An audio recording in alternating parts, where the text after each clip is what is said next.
This is Hidden Stories, Books Along the Silk Roads.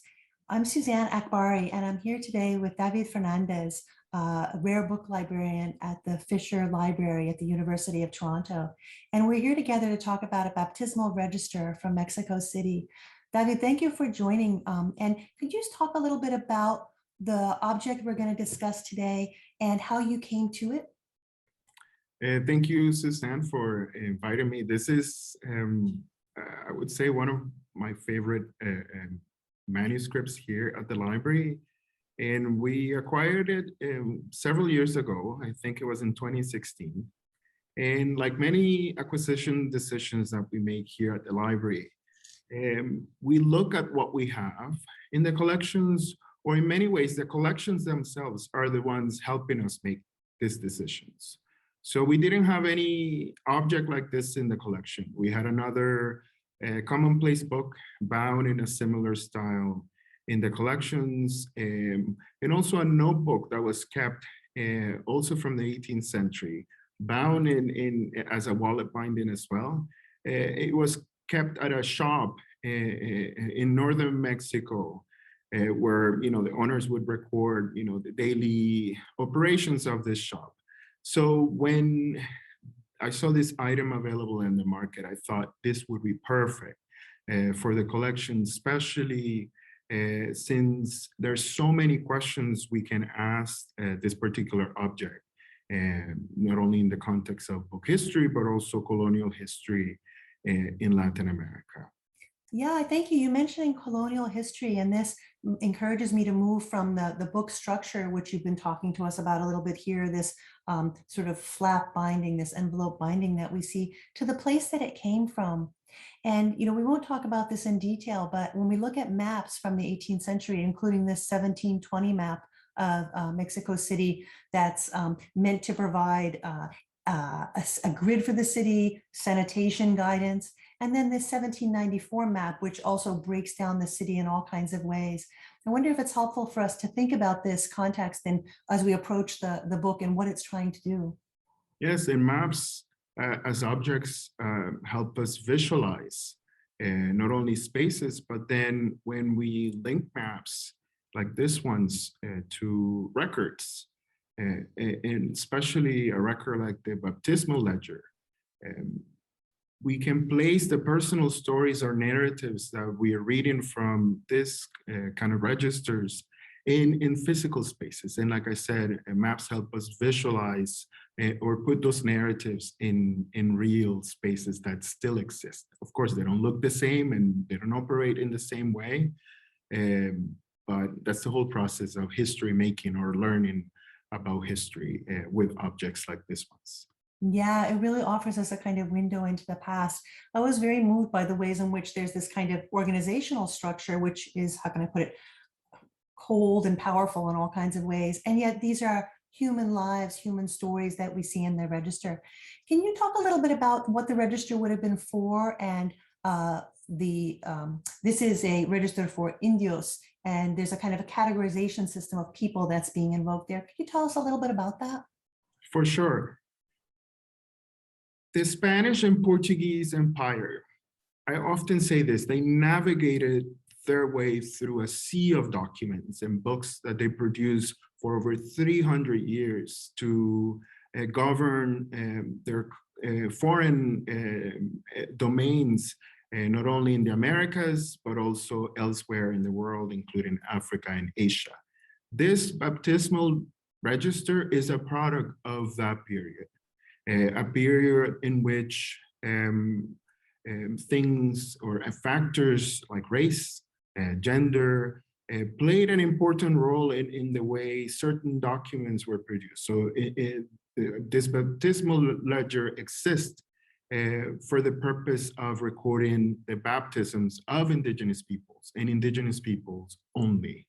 Mm-hmm. And so why is that? And of course, that's a product of many things, but one of them is, as a result of the Council of Trent that, provided different degrees or issued different decrees that mandated how, real people and their lives would have been classified and understood because this is a process of knowledge creation, of how the authorities created data or information about their so-called subjects.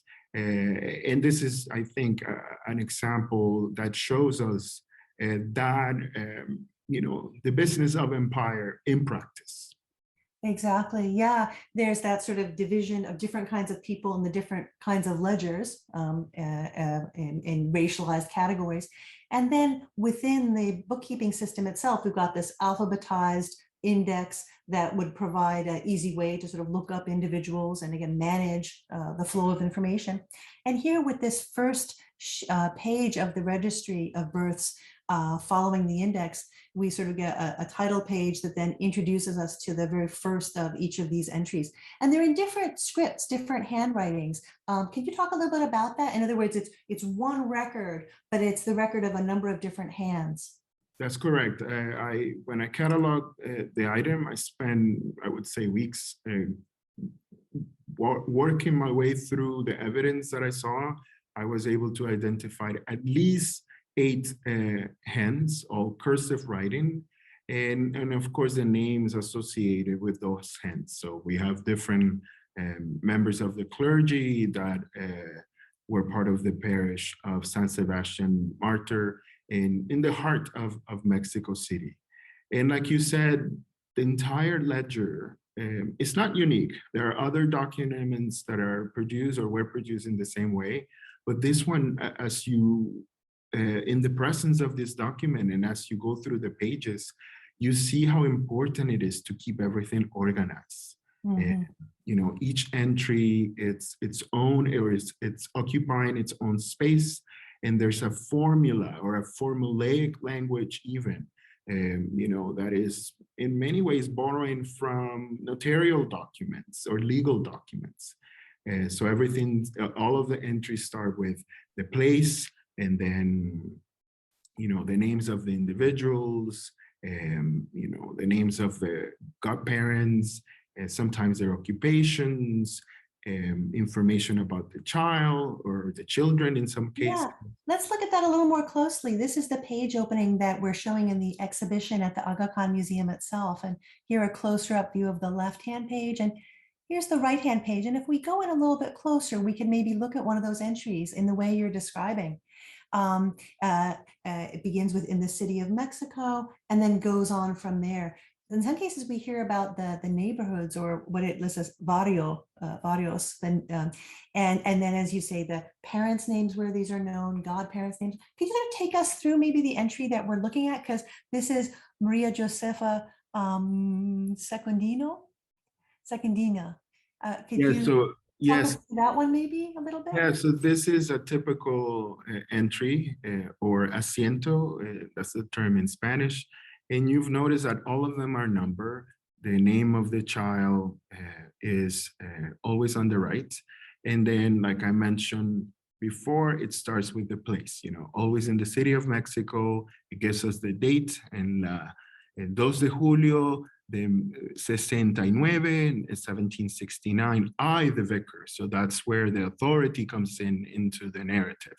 And then not only the authority, but the institution, part of that particular parish. So then we have that connection to, who are the ones creating the content in this object. Then we know that bauticé, I baptize, una infanta que nació el día anterior, a child that was born the day before, hija de padre no conocidos. So unknown parents in this case. And púsele el nombre María Josefa Secundina, I think. The last name is not legible, but here we have, I named her.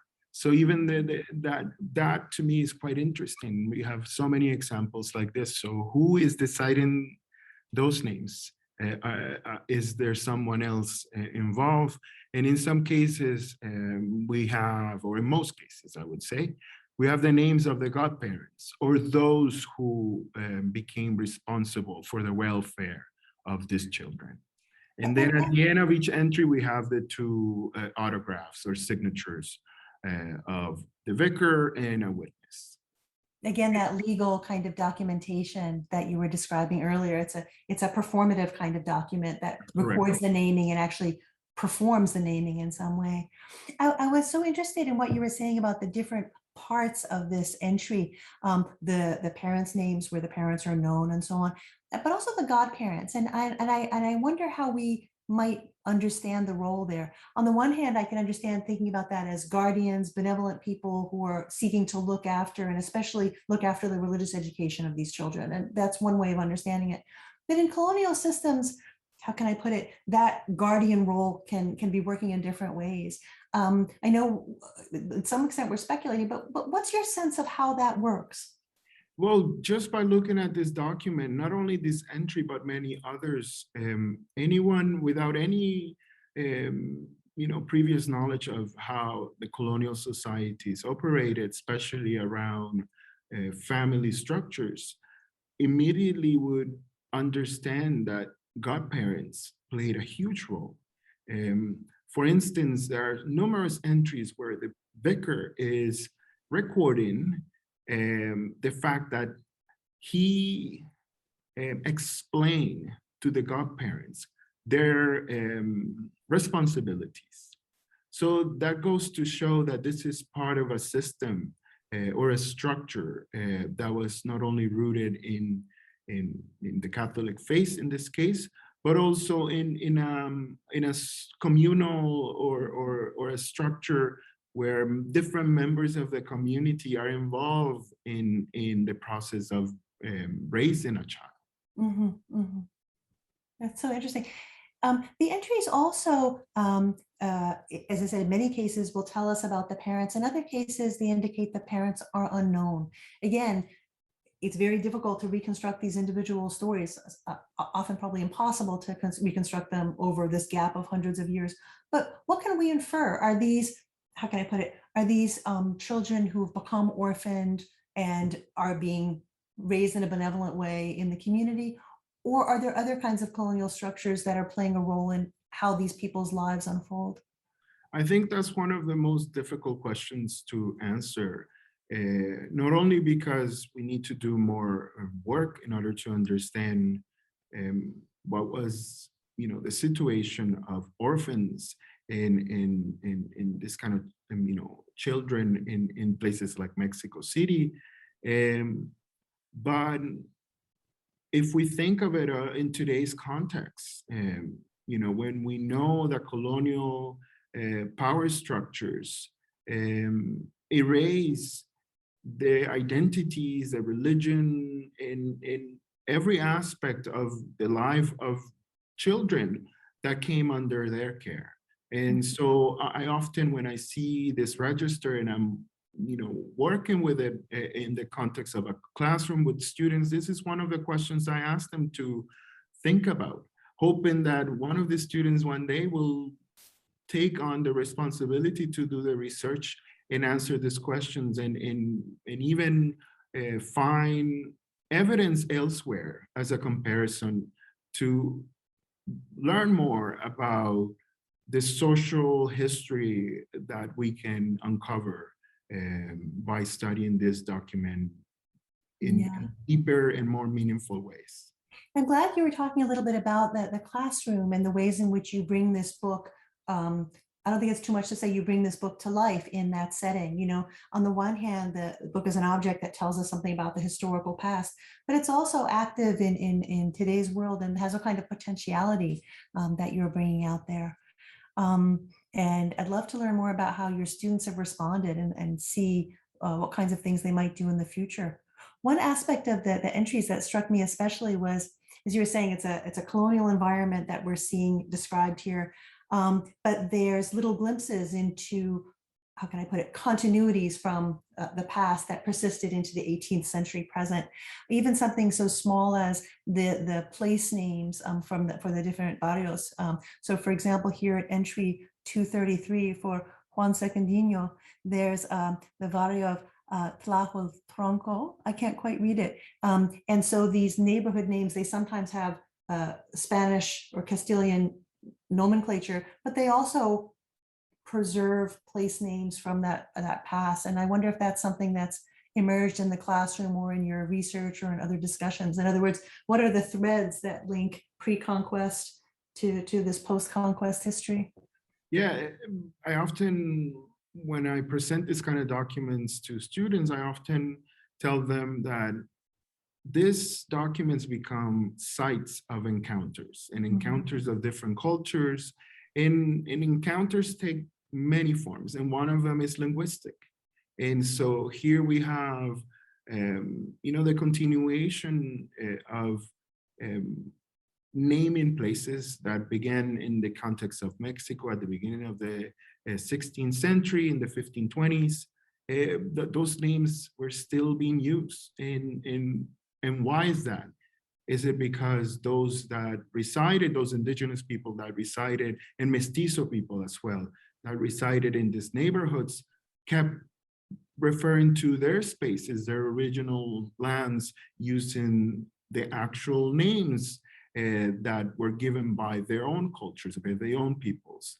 And then thinking about it today, or trying to find the answer, are those names are still being used, or now they have completely different names that are the product of colonial history.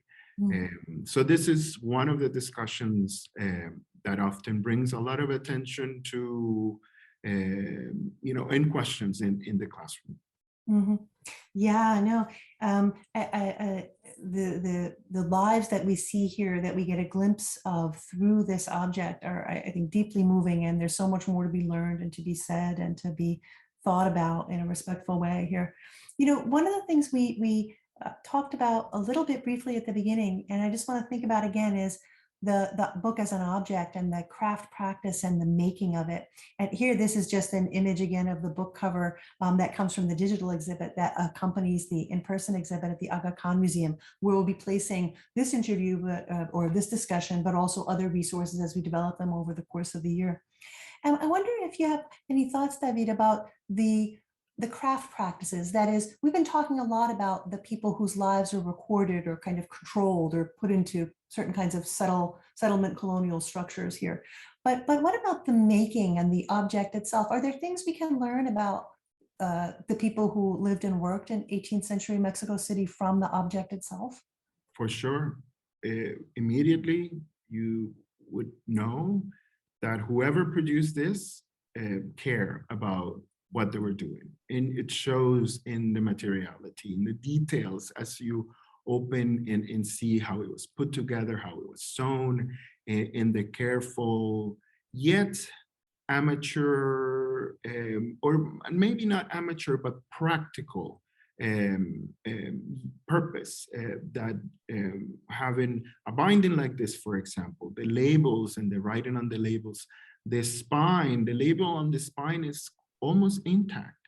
And so that shows that whoever glued it used or knew what they were doing, and it was kept this way for centuries. And inside, the writing, the construction of the index in a very organized way, the ledger, it's been ruled throughout, and especially at the beginning, so that the different creators or the different clergy that were using it throughout the period that it covers would keep the knowledge that they're creating in an organized and neat way. So future users could easily access the entries. And we have, which is really interesting point, I think, there are 470 number entries and an equal number of unnumbered entries, which it might be a coincidence, but it's an interesting one. And trust me, I counted like 4 times to make sure that was the case. Wow. So it's quite perfect in many ways as a physical object, not only because of its aesthetic qualities or material qualities, but because it really promotes or ignites a conversation, right? Like, we are in the presence of a document like this, we just want to know more, and we want to ask questions and take the time to try to understand it and hopefully get some right answers.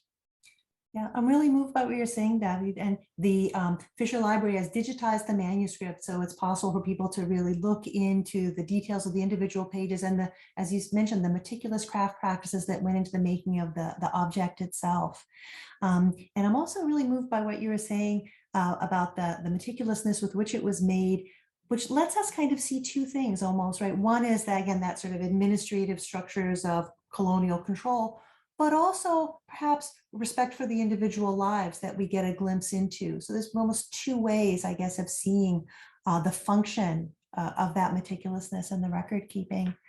Are there any other things you wanted to add and to leave people with as they think about this book? I'm sure they'll enjoy the exhibition, and they'll learn a lot. And not only this document, but every object in the exhibition will uncover so many stories, and mainly stories about people, and real people, that we can connect to not only the physicality of the items or their materiality, but also their content. Yeah, no, that's a beautiful way to end.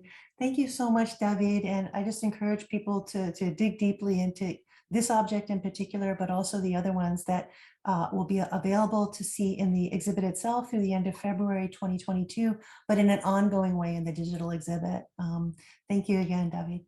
Thank you, Suzanne.